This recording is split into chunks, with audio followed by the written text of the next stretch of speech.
Welcome back, everybody, to another great episode of B&M Fishing and Crappie Magnets Fish, Eat, Live series, where today we're moving fast on Percy Priest with tournament anglers Brian Oldham and his legendary crappie fishing partner, Dude Maddox. Do not be fooled by the dude. He moves fast and he moves often. Let's move. Let's move.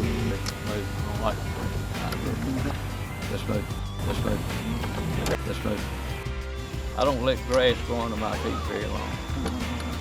In other words, he's telling us we better be pulling. It's time to move. That means pull it, roll, and that means now. That's exactly that right. was his nice way, you know, when my wife calls Exactly it husky, that's his nice way of saying Let's go. We hear you. We hear you. And when the dude moves, you better hang on. Hold on. Yeah. Hang on. Hang on. Yeah, fast. You're getting better at it. Yeah. Next time. Waste no time. I'm hurting. I'm hurting. All right. You did better. You got it, man. Now you're learning. You're getting trained.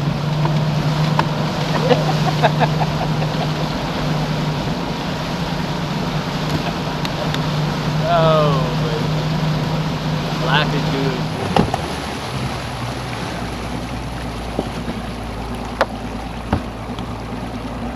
He doesn't move slow, does he? No, sir. How old are you, dude? 78?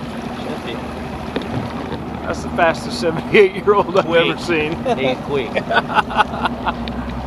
I'm glad he was 60 when we met, because I wouldn't be able to keep up with him when he was young. Like a fishing gazelle.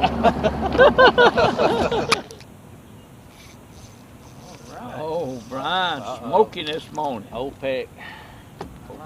You're in that drag. Just missed one. Old peck with the Old peck. Nice. What color we using?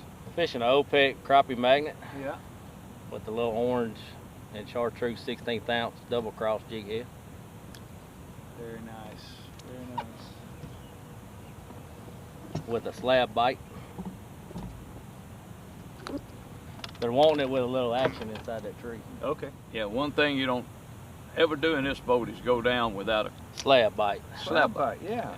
Put a little scent on there. These slab bites are the real deal. What we got here is a teepee style pallet bed, and it's built out of stakes. Probably 8 feet long. See how it's got the different design. You can see the different builds on it, and it starts off from one small base and it extends out. You're going to be amazed at the size base that I've got this down to. And you can see what you can put on it. See how the fish are all in it. Yeah. Even that big one right there. But that's a small base, and it's got stakes. I will show you later on of how we build these stake beds. That's one thing about the live scope. You can tell if you have the right color on, whether they're reacting to it or not. Boy. Boy. See those fish have pushed off the side of the bed right there? Yeah. The bed's here, the crappie's on the outside. One limb sticking out over there. That's where your big ones are right now. And a lot of times those bigger fish will suspend on the outsides. So there's my jig going down right here. Yep. Got it. And you can see if they even react. See how they come over to it? That's how it They works. reacted pretty good. They like that color. That simple. Nicely done. Great job. Man. I can't get a bump. I was on that white chartreuse while ago. Let me go back here. Oh, there we go. There we go. White crappie. Ah, whitey.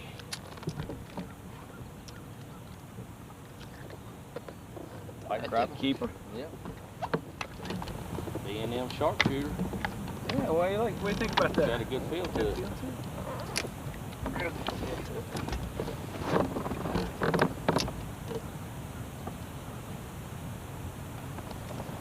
Hard to find a good one-piece graphite under $100 these days. Yes, sir. That one's only $59. Oh, really? Yeah.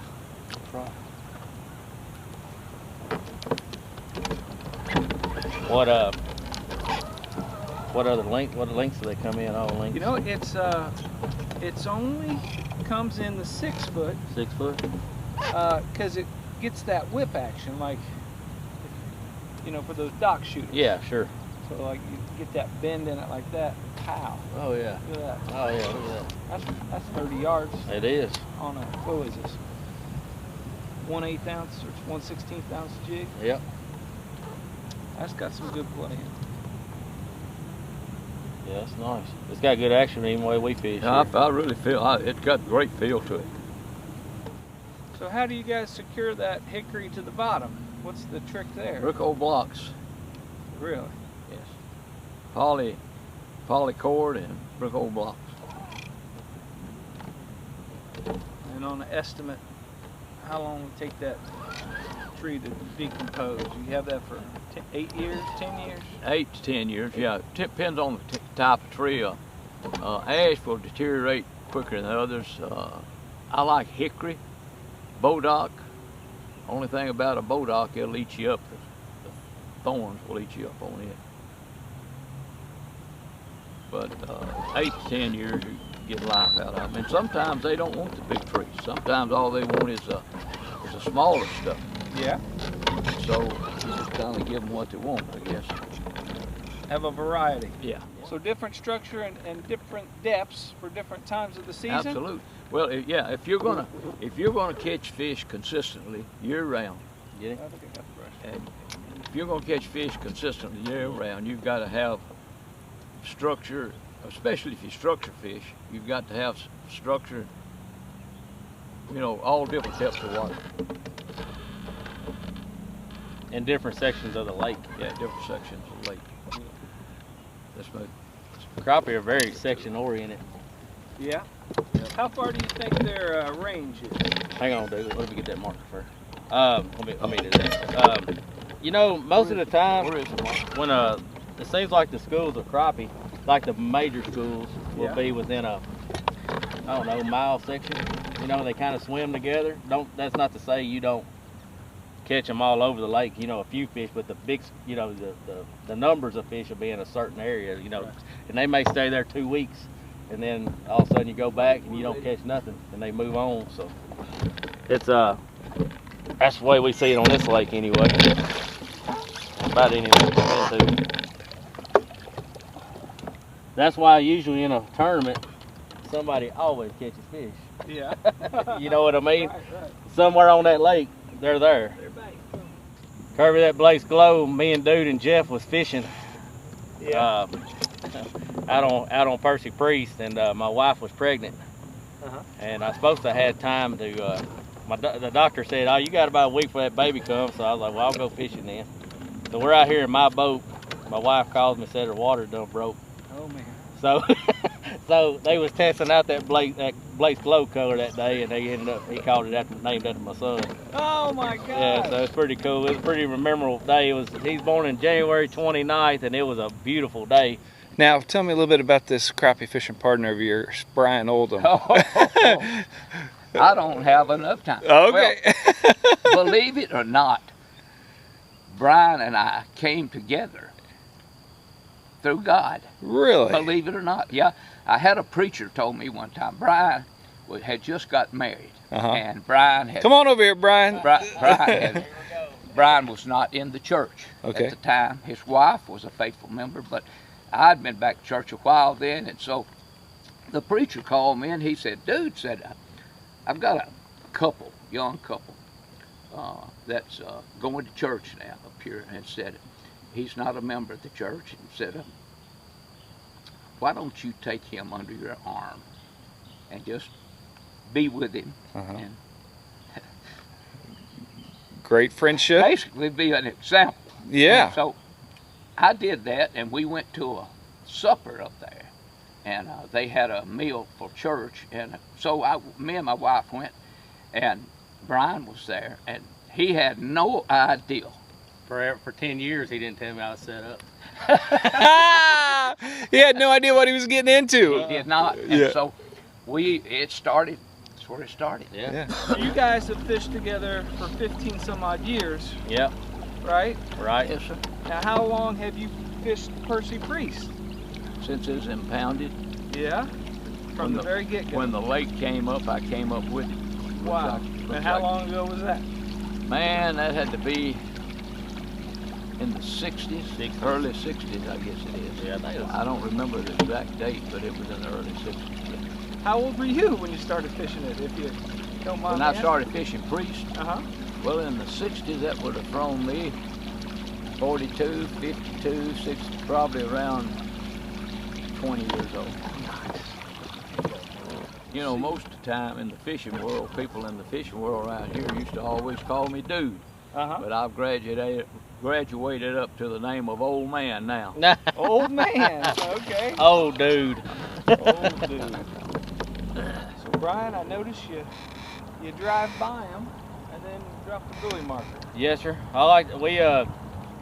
Usually why I do that is because a lot of times once you find the fish on live scope, you can kind of get you a reference point from him, and that way I can always stay right where he is.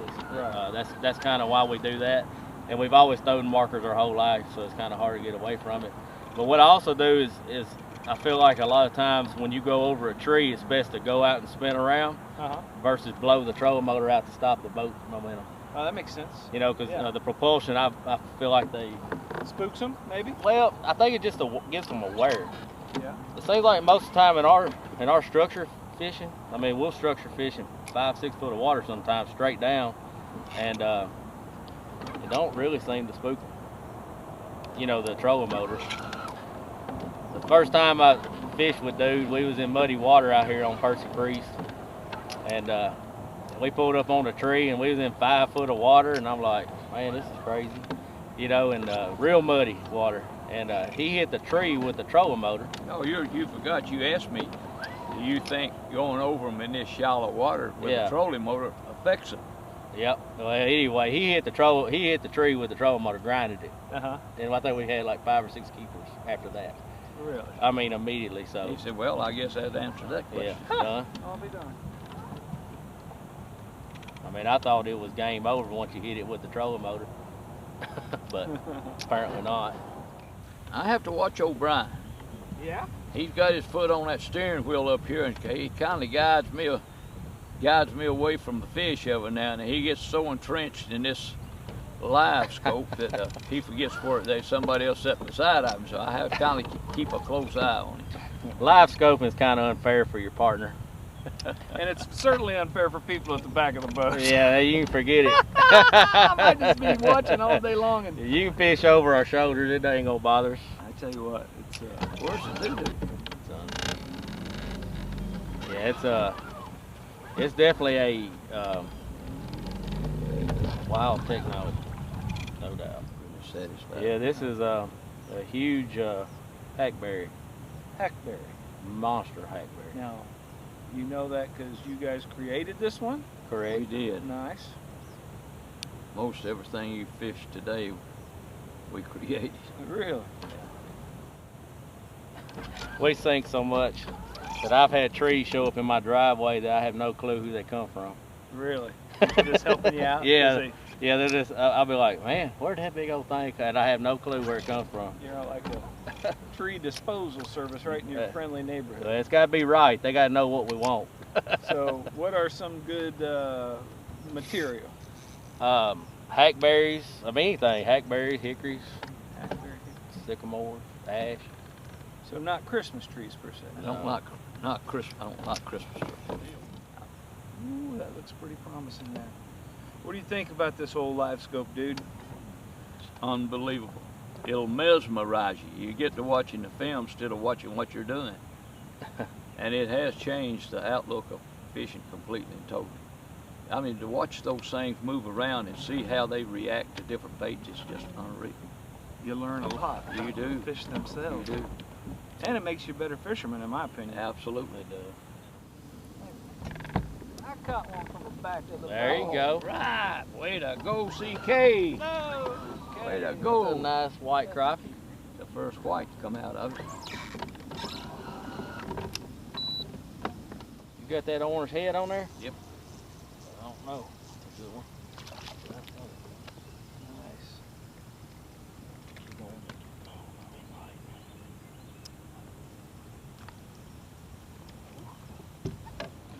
So what about you?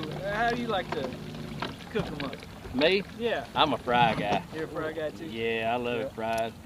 I'll eat it baked every now and then, but mostly just fried. Any special secret or? No, I've been using that Louisiana and mixing it half with Louisiana, you know, the yellow package. Yeah.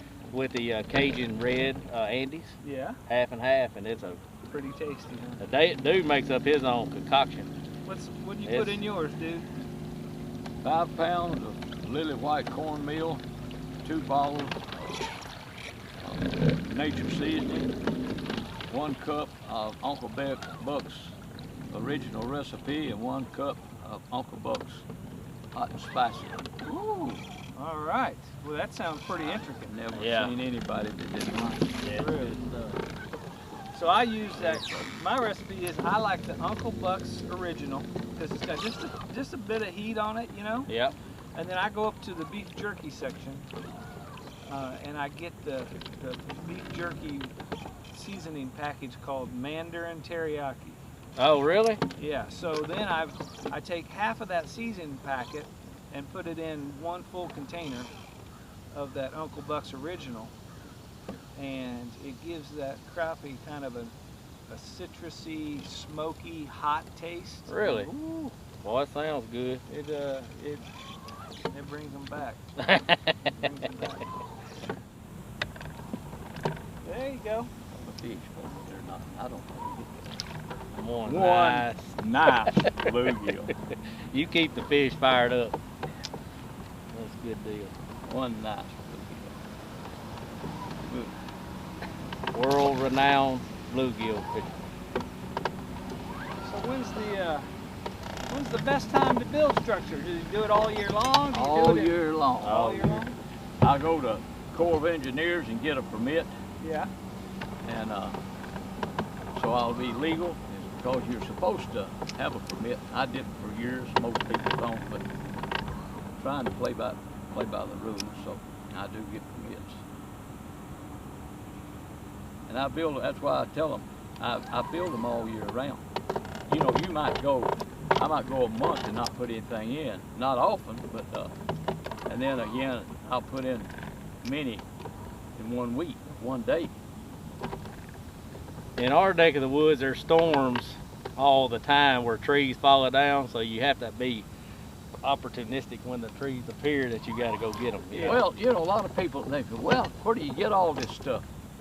All you got to do is keep your eyes open. I get half mine out of the neighborhood. When you have a storm come by, limbs break down, people trim trees. Yeah.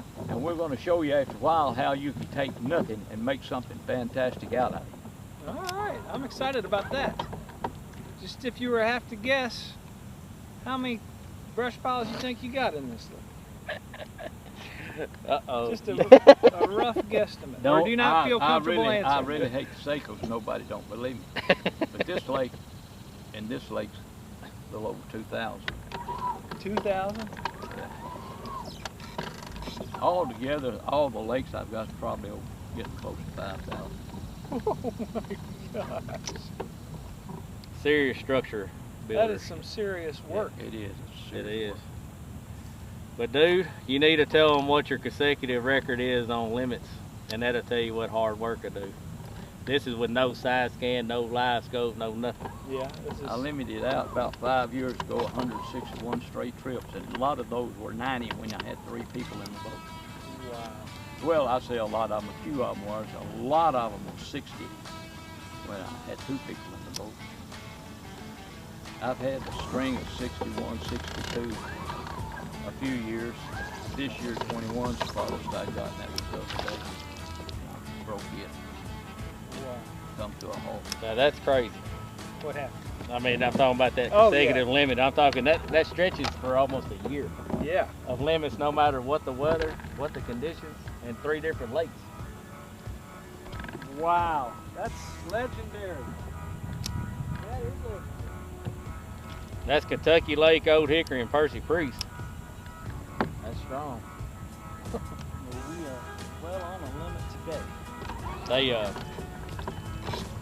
wow. How many he keeps up with all his numbers, how many crappie he catches a year. Yeah. What's the record? Most 7,800. 7,800 In 1 year? 1 year, yeah.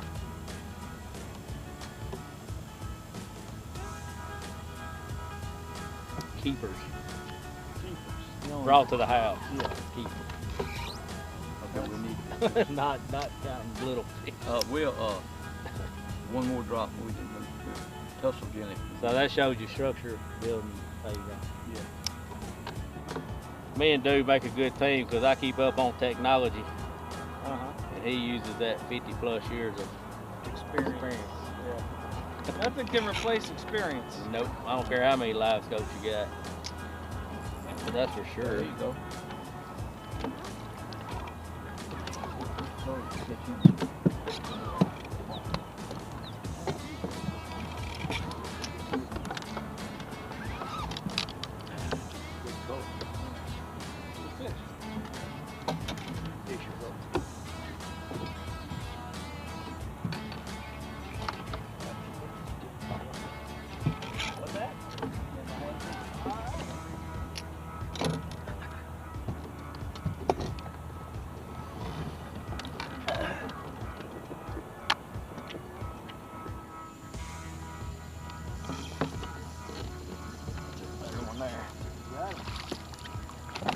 Better Percy Priest slab.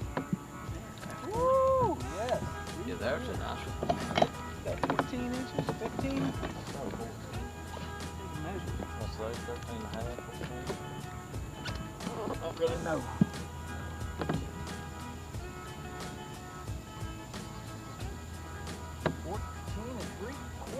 And 3/4. You asked me earlier, CK, about who has been the biggest influence in my crappie fishing season. And trial and error has been my biggest influence, but every time I go with someone else in the boat with me, that a lot of times they will show me things that I don't know, and I pick up from everybody that I go with, and I hope I'm never to the point that I can't learn something new, because when you get to the point that you can't learn anything new, it's time to leave this old world. So that could not have been said better. I appreciate you guys sharing all your wealth of knowledge with me. I've learned a ton with just being with you for an hour and a half. Good. I got to completely rechange my boat, my strategies, and my theology. Yeah. And I definitely got to get into shape and get in the gym and get in shape so I can move as quick as Dude Maddox and Brian. Good luck. Yeah. I had a good hit. You got to catch fish off this and put this money back. Yeah, this is this sport. You know, it's hard. I mean, it show you how in shape you are. People don't realize how much the toll this fishing puts on your body. Oh yeah, that sun is pretty unforgiving. Yep, I've lived outside my whole life, cutting grass or fishing, and it's just one of those things that just learn to deal with the elements.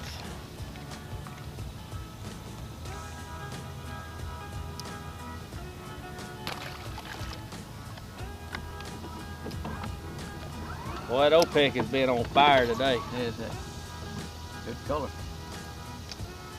I like it when I start out of the gate with a good color. If you fish long enough in a day's time, though, this color will quit hitting it, you know, and then he'll find something else and he'll lay the smack down on us for hours because I'll lose my confidence. I don't know about that. He got another one. You've taught him well, haven't you? Yeah, I did. I had a good student. I've always been the type to learn from people who know better than me. That's with everything.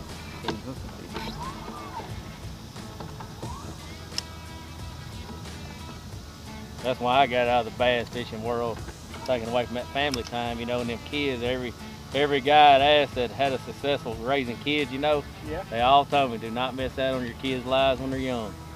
Number one regret every one of them had. And I'm like, well, them bass terms was definitely gonna do that, so I had to quit that stuff. There's a saying, don't let your kids be the one that got away. Glad you got that right. Exactly right. Be known as the best fisherman and not a good dad. That ain't happening. We was talking about family. I have a fantastic family. He does. I have two wonderful boys. Yeah. Well, they're just about to become old men. Yep. They're a super fine kid, and I've got a wife that's unbelievable. And what's her name? Julia Ann. Julia Ann. You call her Ann. Yep. She has been a fantastic woman. My wife's Good name Christian woman. Jennifer Ann. Oh, you got some Ann. Got some Anns. And I tell you how selfish I was when I got married. I told Jenny, I said, if you think you're gonna stop me from fishing, do not marry me. Oh. I mean, that was Right out of the that's gate. how selfish I was. Yeah. I told her before we got married, I said, if you plan on stopping me from fishing, That's I not. said we don't Well, need to do it. you know what my wife told me about that? What's that? When I told her basically the same thing, she said, you know something, I'd give anything in this world if I had one thing, just one thing in life that I enjoyed doing. But can't, as much as you enjoy fishing. Yeah. And she said, you know, somebody enjoys something that much in life, I wouldn't ask them to give that for me. But That's sweet. What a sweet woman. She's a good woman. Yeah. My wife's done the same thing. She's supported me.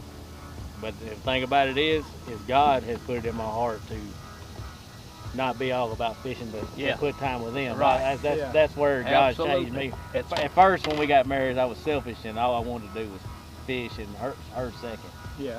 And I've had to totally rearrange that, you know, with God in my life, and then my family. That's the pattern I want.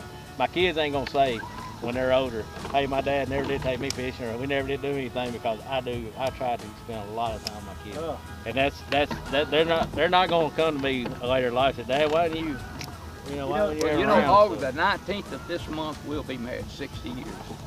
Wow. 60 years. She was just had turned 16, and I was 18 when we got married.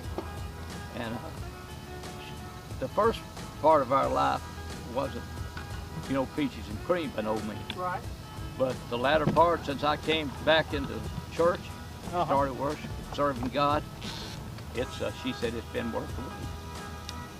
It's kind of going back to that same message. You get what you get out of it, what you put into it. Yeah, what you put into it is what you get out of it. That's right.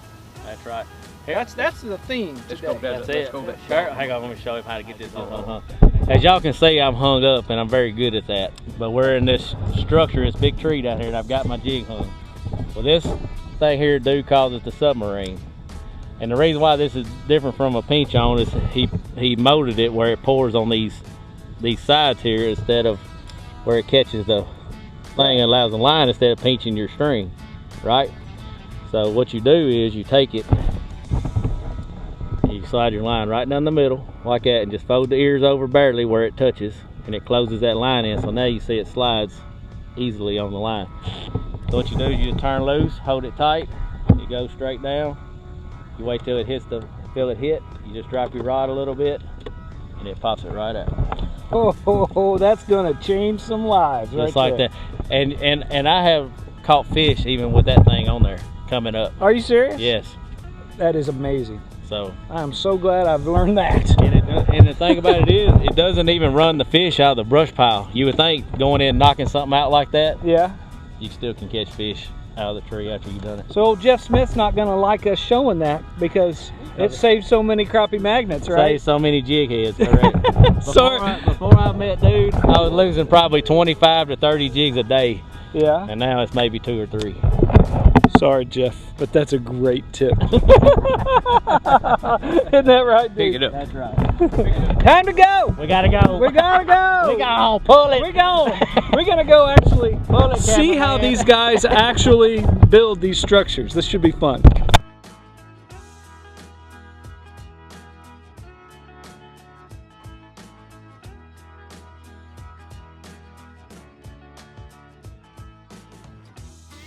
Life is a beautiful thing that God gave us, and if we keep our priorities in line, life can be so enjoyable. But it's got to be God first, family second, and your sport, whatever your sport is, third.